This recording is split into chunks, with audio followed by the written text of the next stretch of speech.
Everybody in the sport thinks he's got tremendous promise, and here is some promising, talented women at 800 meters. This should be a very interesting race, and if Kennedys are a big name in politics, Clark is a great name in running.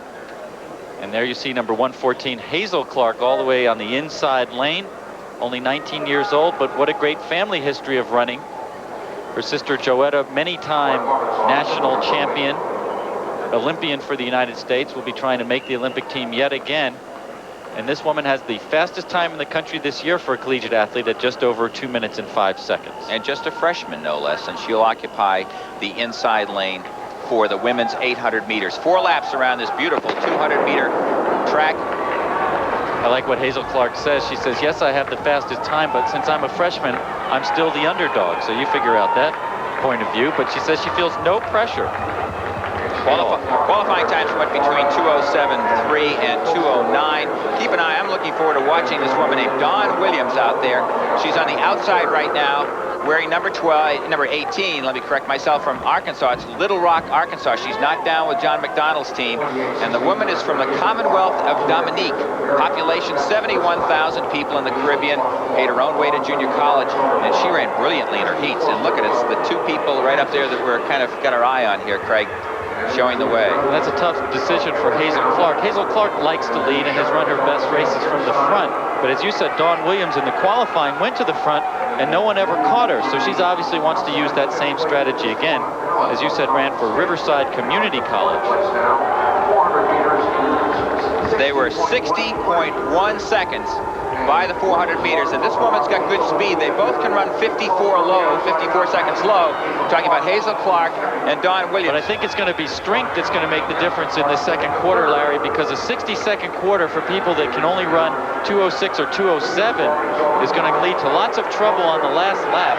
And the woman battling for the lead, Kristi Kloster, showed that she had good strength with her run yesterday in qualifying, and now she takes the lead. Let's set the field for you. That is Kloster moving out, trying to power away. Williams is in second. That is Twana Allen in third from Coppin State, number 101.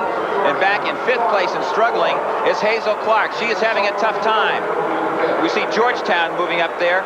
Georgetown's Julian Reynolds back in the pack. But here comes Dawn Williams up in the shoulder of Kloster. 2-woman race, about 60 meters to go. Let's see if the speed in second place of Dawn Williams makes the difference. Kristi Kloster powering away and struggling. Look at her tie up. Who's going to have it at the finish? Oh, what a finish. I think it's Dawn Williams with a slight lunge at the tape. Boy, you talk about courage. It reminds me of Steve Prefontaine. He says, I don't just want to run a race. I want to see who's got the most guts.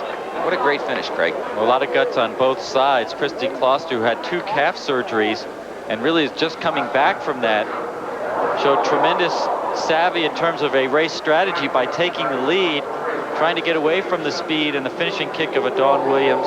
But right there, her form just fell apart completely. That finish line just couldn't come fast enough. And watch the good instincts of Dawn Williams to lean for the tape. And that's why you have electronic finishing cameras. And you can see they've got the computer out. They're trying to analyze whose torso got to the finish first. It's not the head. It's not the foot. It's the upper torso. Shoulders count as well. You know, I'll take a guess. We're supposed to do these things. Maybe I'll be wrong. I think they'll have the time to maybe to the same time to 100th of a second.